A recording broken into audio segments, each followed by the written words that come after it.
That was my teacher voice. Laura said she was at a meeting and she may be late, which is Great, we're live. We're live. All right, welcome everybody to House Energy and Digital Infrastructure. It's Thursday, February 12th. We are taking testimony on H716, which is a net metering bill. I am Representative Kathleen James. I'm from the Bennington 4 district. Scott Campbell from St. John's Way. Chris Morrow, Wyndham, Windsor, Bennington, Oracle, Southwest Caledonia, 2. Christopher Howland, Rutland 4.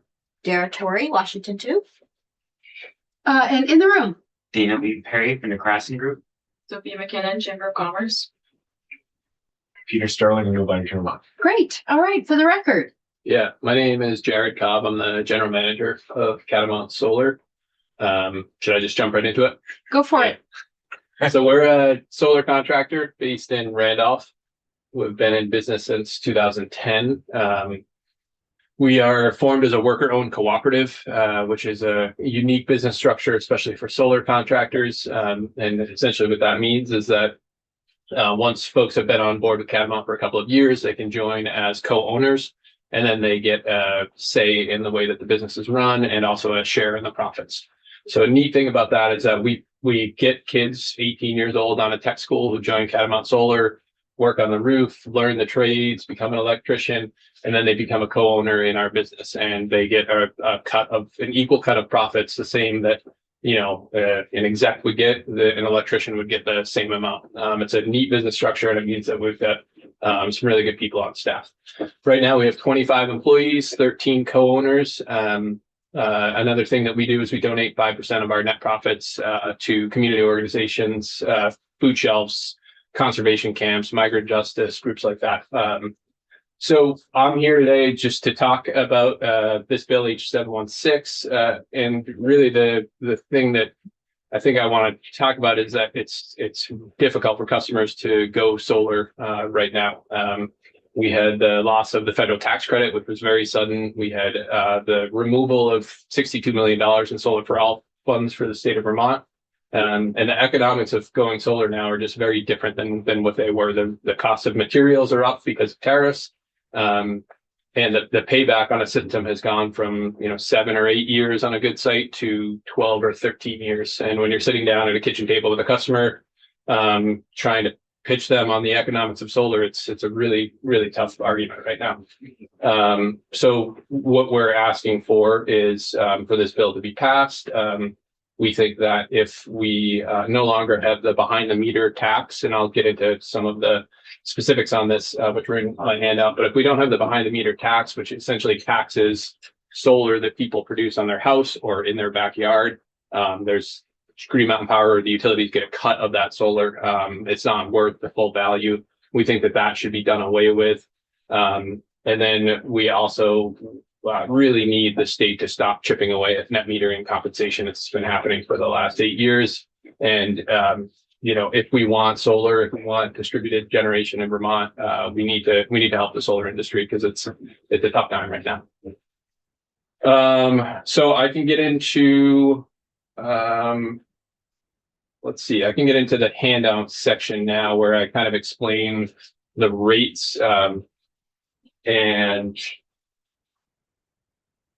it gets confusing quickly. So Yes, it does. I'll do my best here. But essentially what we did, and this is on the third page, legislative handout, point number 1. So what we did was we took somebody with a $2,000 electric bill, which is actually probably low nowadays, that the rates in Vermont have gone up 5%, 7.3%, 7.5% in the last 4 years. So the rate of electricity is going up. Everybody knows this. They see their electric bill. It's very painful. I have solar on my roof. I shared a bunch of my net metering credits with my in-laws who live next door. And then I had a $300 bill last month, despite me having a huge solar array on my roof. So the first column here is the state blended rate, and that's the essentially the average electric rate spread across the state. That comes into play when solar is exported onto the grid. The net metering adjuster, we're comparing two points here, 2020 and 2026 current. The net metering adjuster in 2020, folks were given an additional 2 cents per kilowatt hour for solar that was exported to the grid. And now that's -4 cents per kilowatt hour. in order to offset a $2,000 annual electric bill with a solar system, you need to build a 44% larger system because of the way that net metering is set up nowadays. So rather than a $33,000 system, and this is the same cost per watt, so I'm not kind of adjusting for inflation or changing in material prices, but a $33,000 system in 2020 is a $48,000 system now to account for the negative adjusters for net metering. And then we had a federal tax credit last year for residential customers that went away. It was announced in July. We had a short 5 months to adjust for a huge disruption in the industry. But in 2020, that system would have actually cost the customer $23,000 with that tax credit. And then, of course, nowadays there is no tax credit. So you're looking at a $15,000 difference to cover the same electric bill for a solar system. And that goes back to my point of it's really hard to sell a system like that was $15,000 cheaper 6 years ago. 25,000. Sorry, 25. Yeah, yeah. Thanks for making my point. So these are nominal dollars. So $20 versus $26, right? Could you make any adjustment? No, that's right. Yeah. But you said that. Just want to be clear. So then point two, this kind of explains, and this gets really complicated. I think that one thing I was thinking about as I prepared this testimony is, man, wouldn't it be great to just like step back and say, how would we structure solar right now in this environment? Because it just feels like we just keep patching things on, and it feels like a super complicated system for customers, right? So you've got the price of electricity that's imported, and this is GMP rate 1, the residential rate, which is, you know, most customers in Vermont. It gets even more complicated with some of the smaller municipal utilities. But a residential customer pays 21.5 cents per kilowatt hour if they're pulling power in from the grid. If they're pushing power out into the grid, you know, solar that they're producing on their roof or in their yard, they are compensated 14.4 cents a kilowatt hour currently. So it's a 7 cent per kilowatt hour knock. And then the kicker is that if that solar is getting produced on the roof and getting consumed in the home before it touches any of the utilities equipment, doesn't even touch, you know, the lines going out to the street or transmission or anything like that, they are knocked 4 cents per kilowatt hour on that solar that's produced in their home, in their backyard. It's, you know, I was talking to somebody who said, you know, it's like taxing tomatoes that you grow in your garden, right? Like, why should anybody get a cut of that power that the customer paid for to install on their own property, and they're using that electricity before it goes up to the grid? So those are kind of the three ways that power is valued. Just wanted to clarify something. So for the exported solar, we're taking the blended rate minus the 4 cents. Correct. And for behind the meter, we take the retail rate minus the 4 cents. Yeah. So that's the distinction of those two categories. Right. And the reason for that is that the blended, and Peter may be able to correct me, but my memory is that the blended rate is just so that every person in Vermont who's exporting solar onto the grid is getting compensated at the same rate. So there's that blended, that kind of average residential rate minus the 4 cents per kilowatt hour. And the other thing about the, Well, Yeah, I don't know if it's the right time to ask you, or if you can answer, but I'm just trying to understand again the physics of how this all happens, Peter. And we heard yesterday that some utilities, especially municipalities, don't have the equipment to be able to distinguish between what you're using in the house on a moment by moment or hourly basis versus what is getting exported back to the grid. So this would complicate their billing and maybe even be impossible without advanced metering infrastructure. So I don't know if you can. Do you have any idea about that? Can you address that? Or yeah, that's a good question. So a house without solar has a utility meter that measures the electricity going into the house. Yeah. A house with solar, if you were to step over the border into New Hampshire, they would have a bidirectional meter that would measure electricity coming into the house and solar being exported into the grid. In Vermont, for most utilities, there's something called a production meter, which complicates systems, adds costs for install, makes the design and sale more complicated. And this production meter is in place to measure for that negative adjuster so that utilities can keep track of the solar that's produced in the home. So the solar, as it comes off the roof or on your yard, goes into an inverter, and then it goes into that production meter, and it measures, before it hits anything, it measures how much solar is being produced. So if we were to eliminate the behind the meter tax, you don't need that production meter. You just need a bidirectional utility meter, which most states have. I don't know enough about individual municipal utilities to know which ones. I believe we do a production meter on almost every system that measures the production of solar. Yeah. Sorry, you're gonna have to go shorter steps here. Why does the production meter enable billing behind the meter power? That's the way for the utility to measure how much solar you're producing on your home or your yard. But so they subtract, that's the total amount produced. And then they subtract what is going back through the meter to the grid in order to calculate what amount is being used in the house. Yeah. When I'm going back to the grid, is that what's happening? Yeah. I'll step back to like, how would we design this? if we were designing it for common sense. Before you get there. See how it is now. Yeah, say how it is now. Yeah, well, I've worked in solar for a dozen years in Vermont, and when I get my bill from the utility, I don't understand what's on the bill. It's so complicated for a customer to look at and say, how much power did I use? How much power did I produce? How much did I use in my home? How much did I export? But yeah, the math is the utility is measuring how much power is coming in to the home, how much power is being exported, and those are two different rates there, and then how much power is being produced going through that production meter. So it's basically three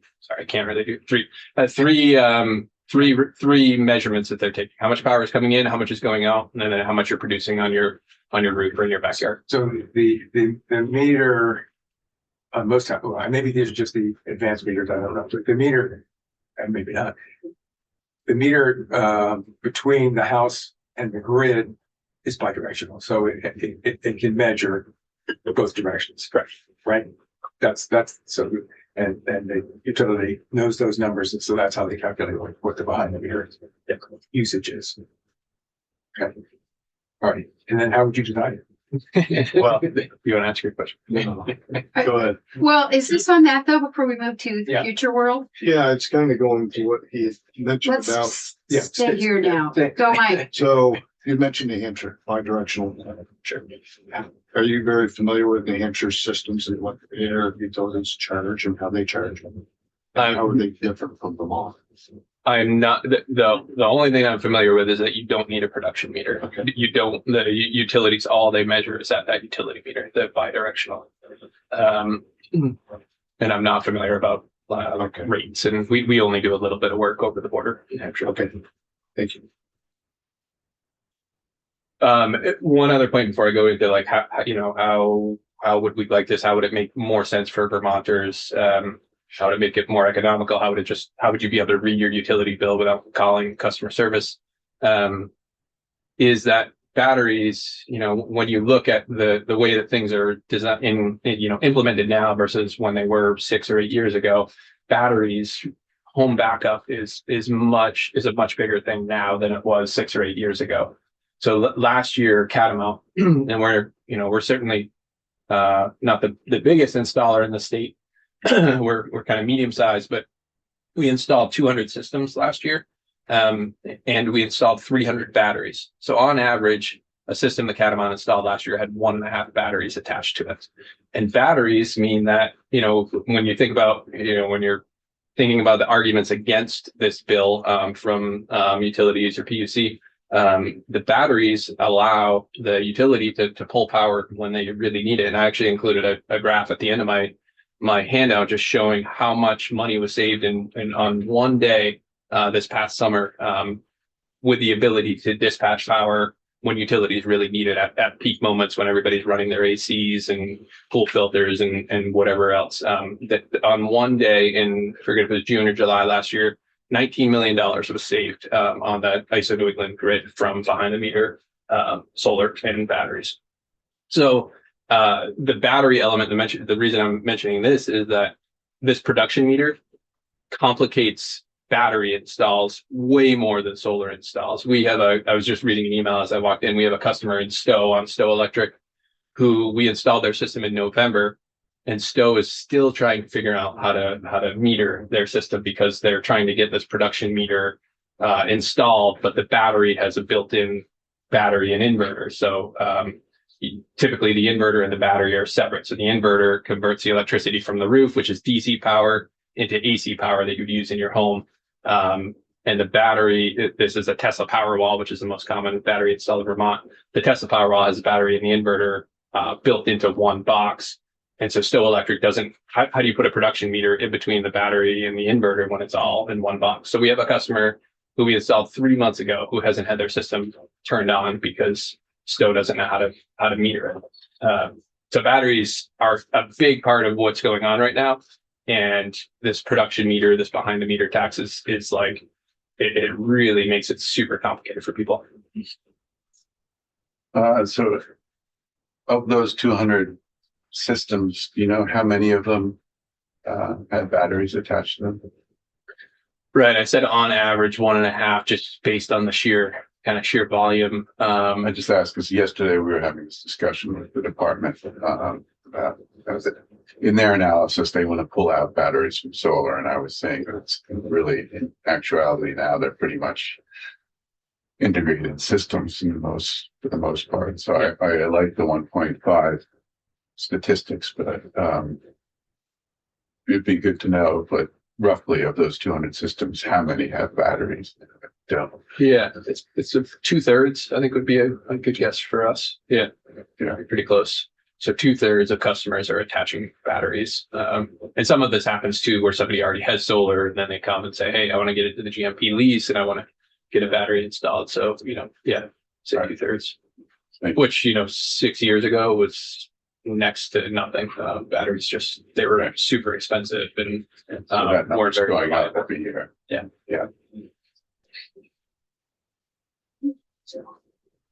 I'm waiting for everybody else, but I have a question about batteries and the GMP program.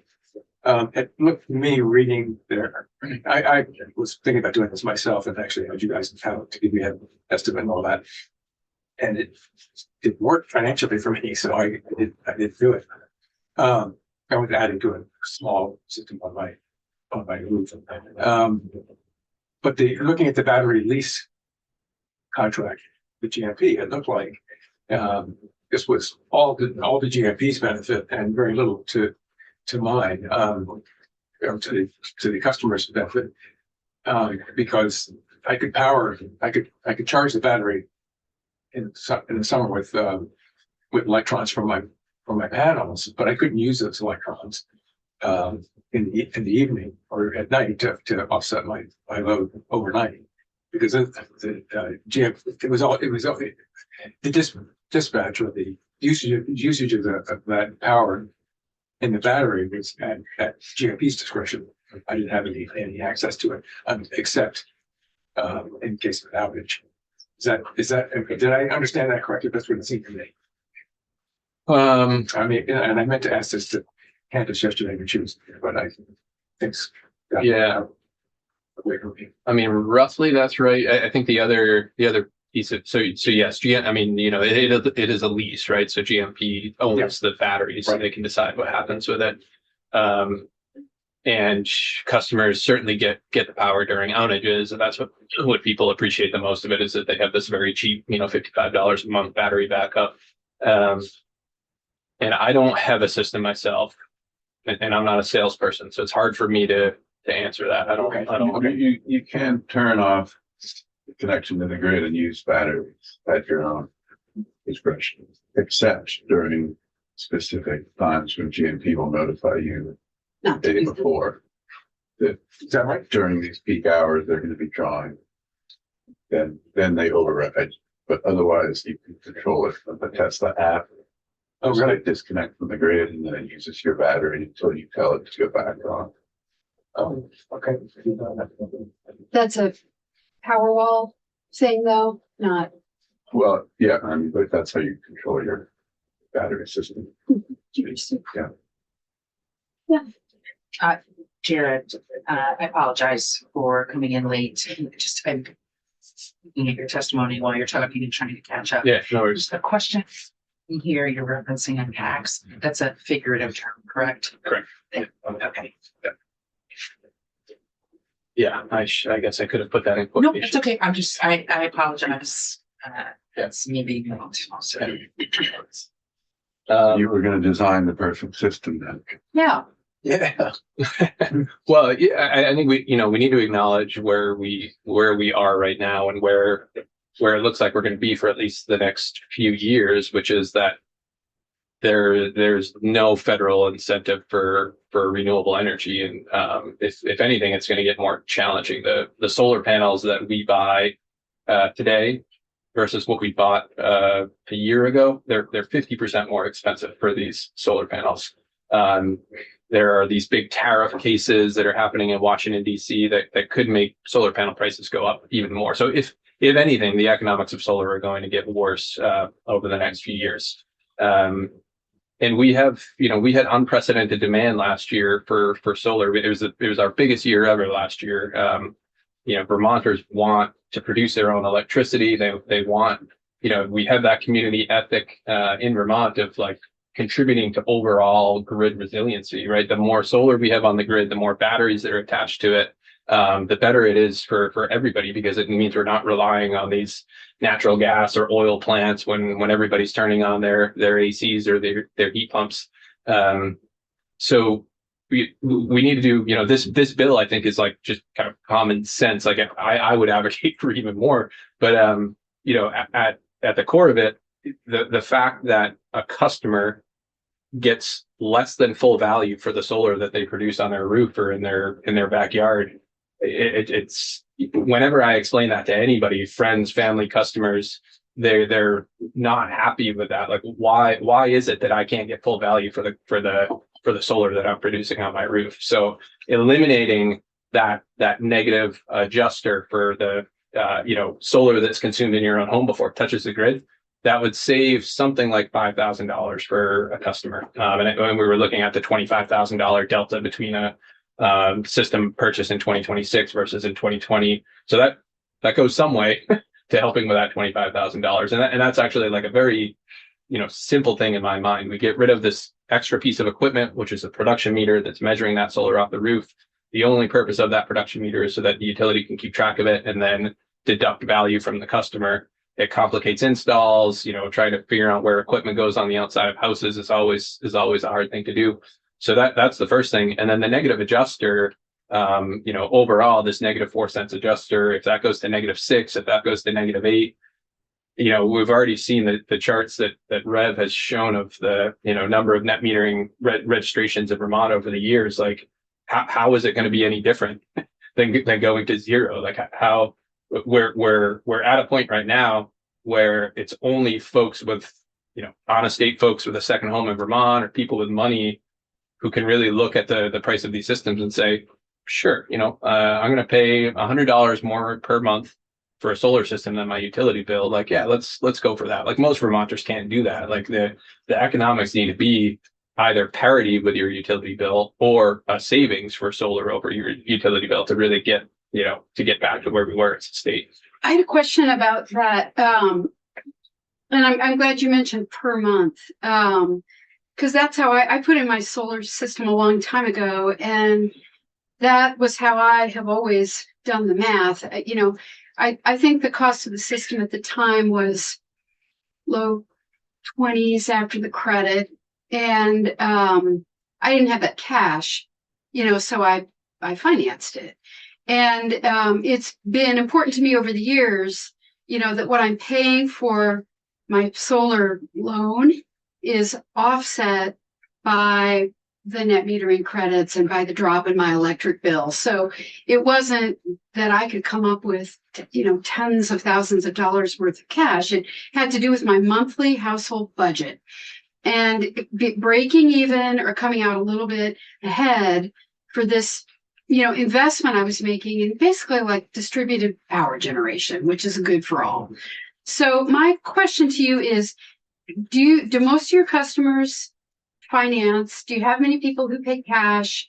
Because we heard testimony yesterday from the department about, is the main goal here just to help rich people save a little money on their electric bill? And that is most certainly not the goal. So I just wondered if you could comment a little bit more about how people are financing these things from your point of view, and whether we've moved out of the realm now, whether they can keep their monthly in check. Right. I mean, if you got a loan 6 years ago, you're paying 3% or something on Like that 12 loan. years ago. Okay, well, yeah, It was a while back. yeah. And yeah, my interest rate was low. Right, and the loans right now available. We use East Rise Credit Union, formerly BSECU, and Vermont Federal Credit Union as our loan providers, and their loan rates are about 7%.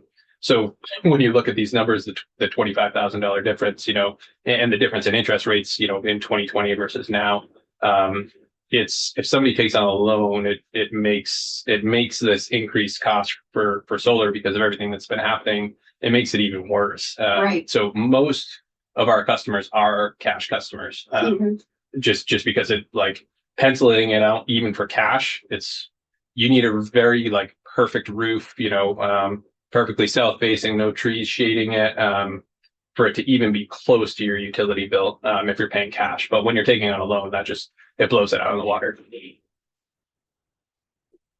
So yes, like this solar in Vermont right now is at one point, when I think the state was doing more, when we had less of a disadvantage from federal policies, it was like that middle echelon of Vermonters. Sure, like some, the upper income folks, they can always do whatever they want, but the middle income folks were able to afford it even a couple of years ago. And now that segment of Vermonters that can afford to produce their own power, to figure out how to save money on their electric bills, it's just moving up. And if we think about more negative adjusters, or not passing a bill like this, it just keeps going up. And it's a point that I made in my handout, which is does Vermont, and this applies to many things that I'm sure you all are considering right now, but does Vermont want its policies dictated by what's happening in Washington, D.C. with a far right government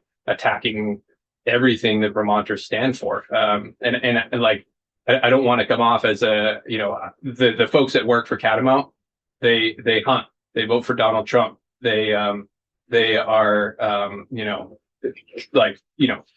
13th generation Vermonters that are interested in making good money for their families and having stable jobs. So I don't want this to come across as me, some progressive hippie talking about federal policy. It's just common sense stuff. How do we get more Vermonters to have savings on their utility bills? We pass a bill like this, and we don't have more negative adjusters, and we don't have more attacks by the utilities. Yeah.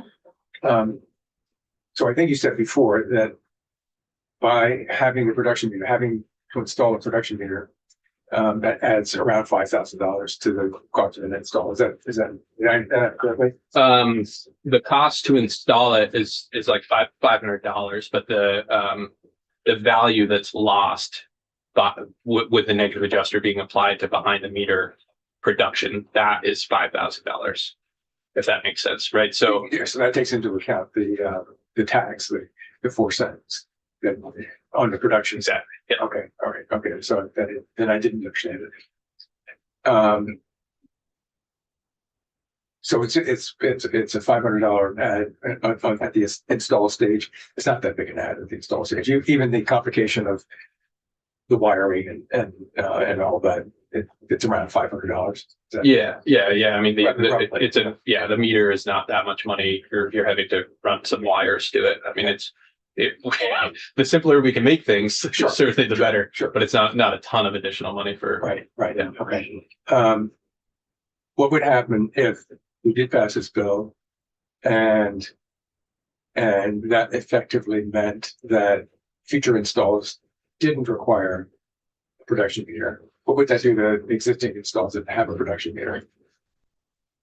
Render them redundant and unnecessary? Yeah, anything that has already been installed would just keep the production meter that it has. The the utility technically owns the meter itself. I don't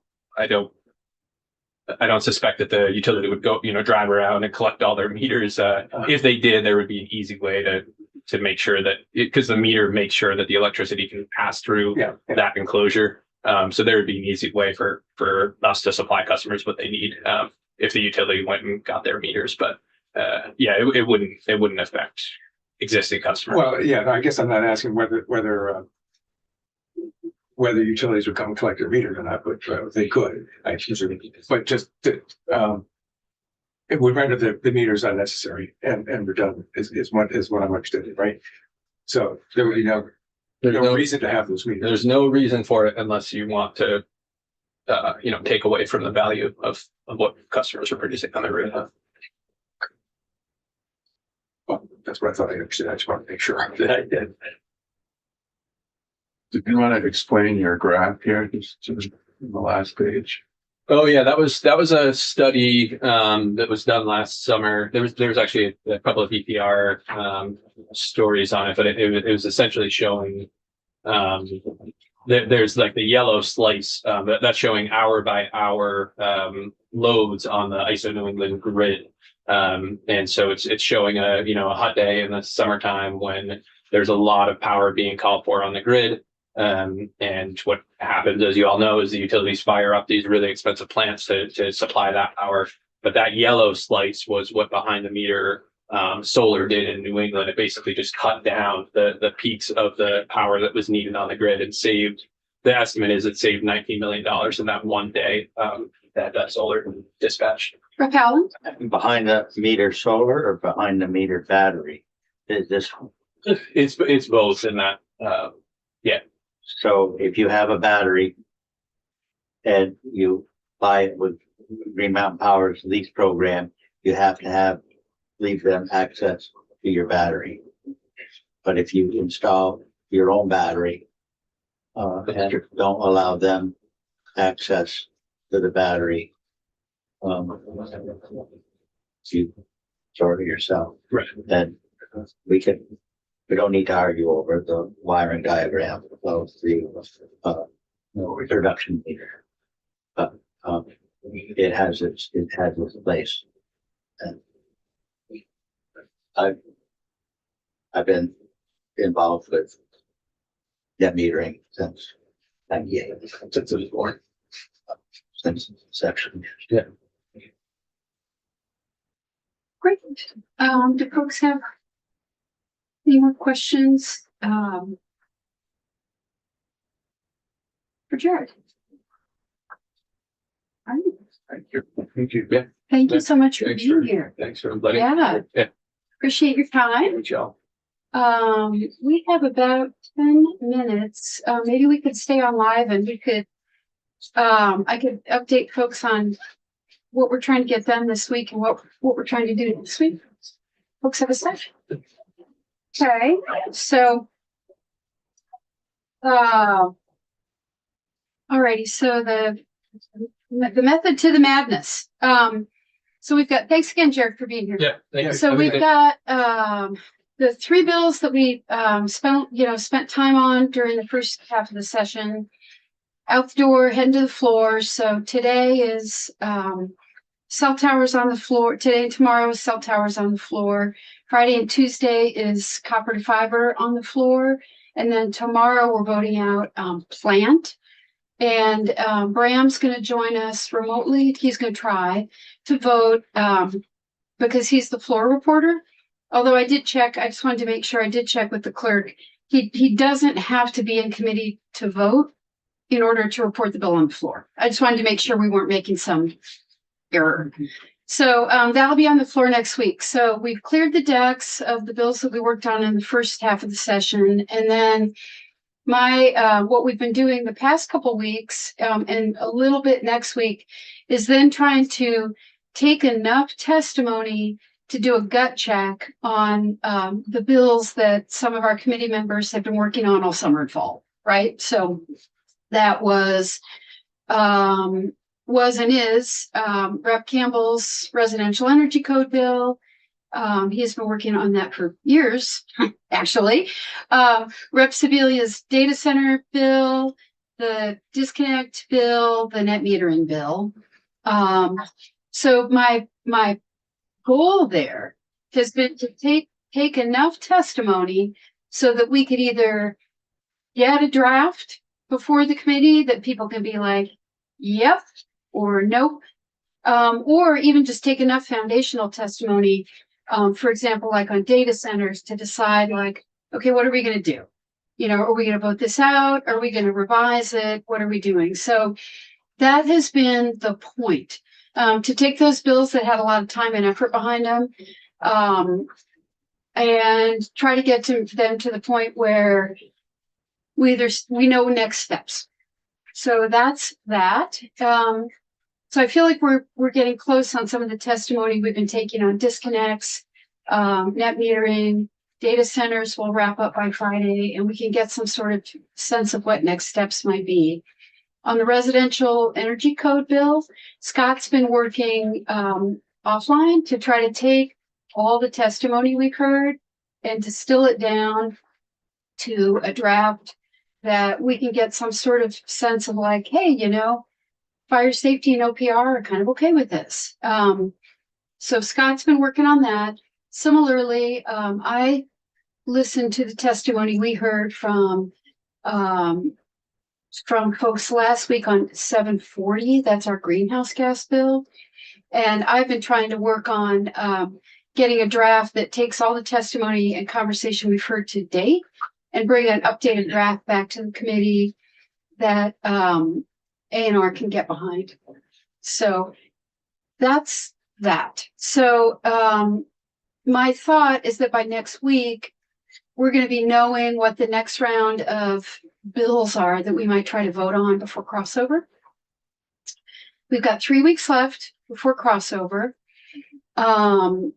So we've got 5 bills essentially circling the runway, and they're either going to fly off into outer space or land by next week.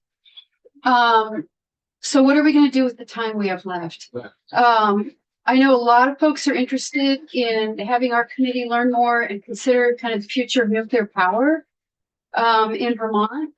So what I've been waiting for on that is that I feel like it's really important to start our testimony with the current state of affairs.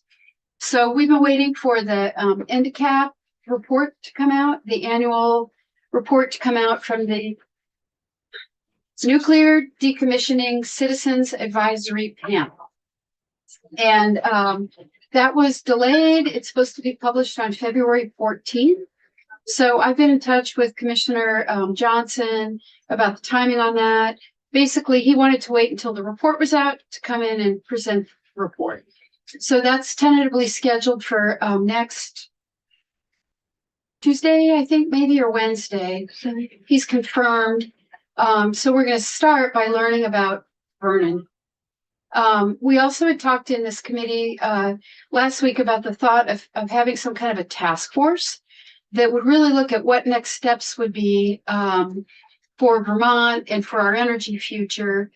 And I had this grand idea about a really broad task force that would have people from outside the legislature on it and get a wide range of stakeholders on that. So I've been shopping that idea around. The problem is money.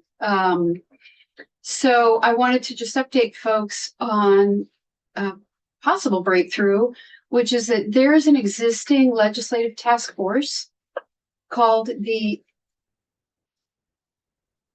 oh my God, come on, Kath, Joint Carbon Emissions Reduction Task Force.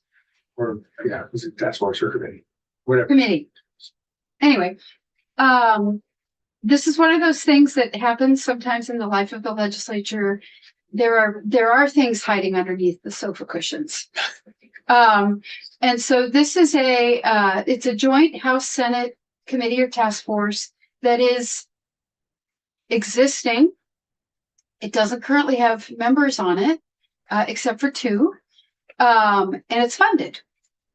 So joint committees like JITAC and like this committee, the budget contains a little bit of a set aside every year or every biennium for the committees that are going to be meeting and that are going to have work to do in the off session. The good news is that these committees so the money is there and the committees are not expensive. All it costs is our legislative per diems. So the cost of getting a committee like this appointed, up and running, giving it something to do over the summer and fall could maybe be as low as $14,000 and the money is there. As opposed to a task force. Those can sometimes be $100,000, So anyway, I was thinking next week after we hear from Endicap, we could get Ledge Council to come in and get Scott Moore to come in. And Ledge Council can walk us through the establishing statute for this committee, which you can go find it and read it. It's literally a paragraph.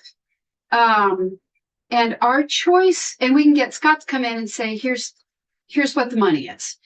So our choice would be, and I'm still talking to folks about this to figure out what's the necessary or best path. I think that we would want to give the committee pretty clear instructions about what we want them to work on. So they're not just wandering around over the summer and fall saying, who are we and what are we doing?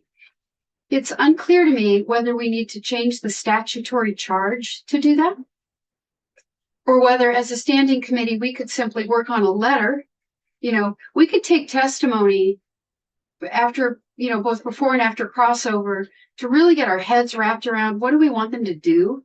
What would be a clear assignment? What's like a good task that's doable? And it is unclear to me at this point whether we need to change the statute to do that or whether we as a standing committee could simply basically deliver a letter. So that's the update. That's where I think we're going. And whether we have to take that up before crossover or not is obviously a big question because if we need to pass something out of here before crossover in order to make sure that work gets done over the summer, then we need to get cracking. So I'm trying to figure out the answer to that, like today, tomorrow. I wanted to report back. So Like, wow. that's where we're at. That's what I'm thinking. So, all right. So why don't we go off live just for a hot second?